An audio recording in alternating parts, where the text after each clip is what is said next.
Looking back, it wasn't what you may call enjoyment. It was more a case of sticking to it. I did stick. I was determined. Oh, hang it all. What's the good? I mean, the good of living in a room forever? There one goes on, day after day, same old game, same up and down to town, until you forget there is any other game. You ought to see once in a way what's going on outside, even if it's nothing particular after all. I should just think you ought, said Helen, sitting on the edge of the table. The sound of a lady's voice recalled him from sincerity, and he said, "Curious it should all come about from reading something of Richard Jefferies." "Excuse me, Mr. Bast, but you're wrong there. It didn't. It came from something far greater." But she could not stop him. Borrow was imminent after Jefferies. Borrow, Thoreau, and Sorrow. RLS brought up the rear, and the outburst ended in a swamp of books. No disrespect to these great names, the fault is ours, not theirs. They mean us to use them for signposts, and are not to blame if in our weakness we mistake the signpost for the destination. And Leonard had reached the destination. He had visited the country of Surrey when darkness covered its amenities, and its cosy villas had re-entered ancient night. Every 12 hours this miracle happens, but he had troubled to go and see for himself. Within his cramped little mind dwelt something that was greater than Jefferies' books, the spirit that had led Jefferies to write them, and his dawn, though revealing nothing but monotones, was part of the eternal sunrise that shows George Borrow Stonehenge. "Then you don't think I was foolish?" he asked, becoming again the naive and sweet-tempered boy for whom nature had intended him. "Heavens, no," replied Margaret. "Heaven help us if we do," replied Helen.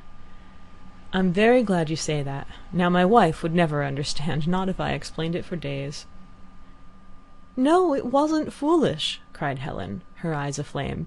"You've pushed back the boundaries. I think it's splendid of you." "You've not been content to dream as we have, though we've walked too. I must show you a picture upstairs." Here the doorbell rang. The hansom had come to take them to their evening party.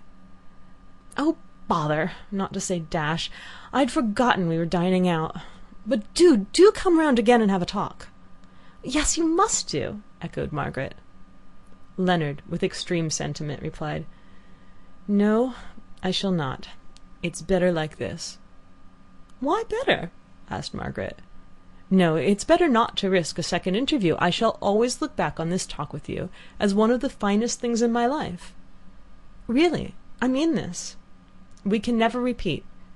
It has done me real good, and there we had better leave it." "That's a rather sad view of life, surely." "Things so often get spoiled." "I know," flashed Helen, "but people don't." He could not understand this. He continued in a vein which mingled true imagination and false. What he said wasn't wrong, but it wasn't right, and a false note jarred. One little twist, they felt, and the instrument might be in tune. One little strain, and it might be silent forever. He thanked the ladies very much, but he would not call again. There was a moment's awkwardness, and then Helen said, "Go then, perhaps you know best. But never forget you're better than Jefferies." And he went. Their hansom caught him up at the corner, passed with a waving of hands, and vanished with its accomplished load into the evening. London was beginning to illuminate herself against the night. Electric lights sizzled and jagged in the main thoroughfares. Gas lamps in the side streets glimmered a canary gold or green. The sky was a crimson battlefield of spring, but London was not afraid. Her smoke mitigated the splendour, and the clouds down Oxford Street were a delicately painted ceiling which adorned while it did not distract. She had never known the clear-cut armies of purer air. Leonard hurried through her tinted wonders, very much part of the picture. He was a grey life, and to brighten it he had ruled off a few corners for romance. The Miss Schlegels, or to speak more accurately, his interview with them, were to fill such a corner, nor was it by any means the first time that he had talked intimately to strangers. The habit was analogous to a debauch, an outlet, though the worst of outlets, for instinct would not be denied. Terrifying him, it would beat down his suspicions and prudence until he was confiding secrets to people whom he had scarcely seen. It brought him many fears, and some pleasant memories. Perhaps the keenest happiness he had ever known was during a railway journey to Cambridge, where a decent-mannered undergraduate had spoken to him. They had gotten into conversation, and gradually Leonard flung reticence aside, told some of his domestic troubles, and hinted at the rest. The undergraduate, supposing they could start a friendship, had asked him to coffee after Hall, which he accepted, but afterwards grew shy and took care not to stir from the commercial hotel where he lodged.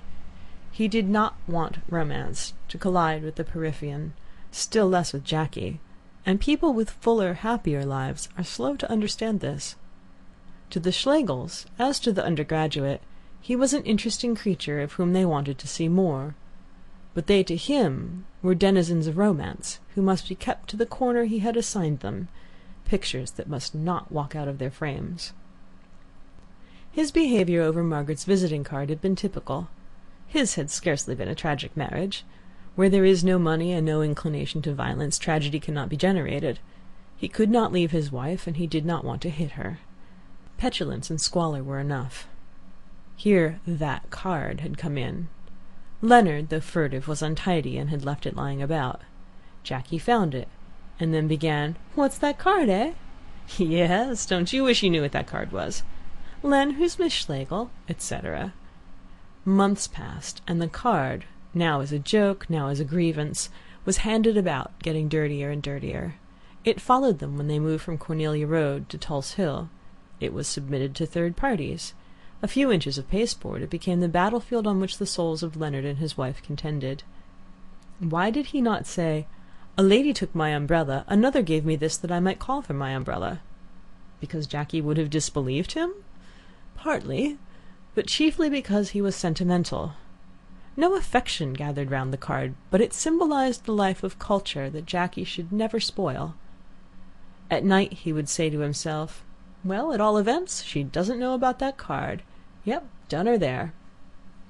Poor Jackie! She was not a bad sort, and had a great deal to bear. She drew her own conclusion. She was only capable of drawing one conclusion, and in the fullness of time she acted upon it. All the Friday Leonard had refused to speak to her, and had spent the evening observing the stars.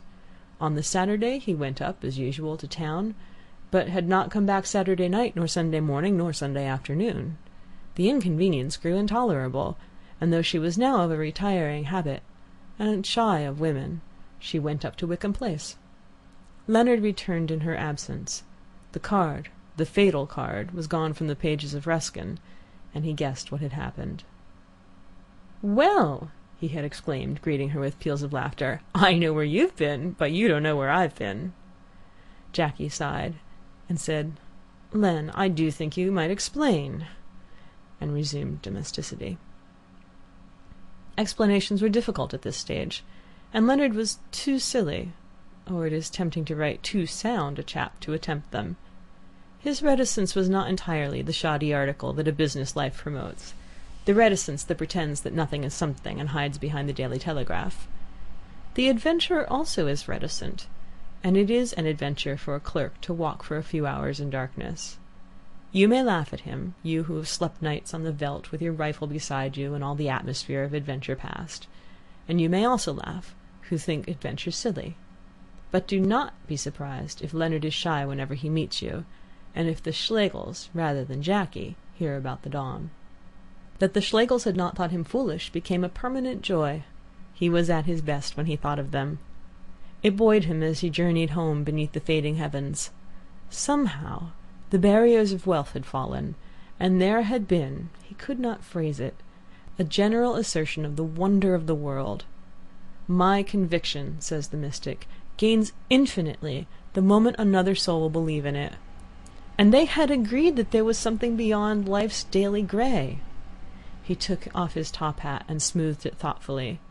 He had hitherto supposed the unknown to be books, literature, clever conversation, culture.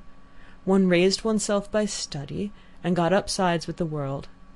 But in that quick interchange a new light dawned. Was that something walking in the dark among the suburban hills? He discovered that he was going bareheaded down Regent Street. London came back with a rush. Few were about at this hour, but all whom he passed looked at him with a hostility that was the more impressive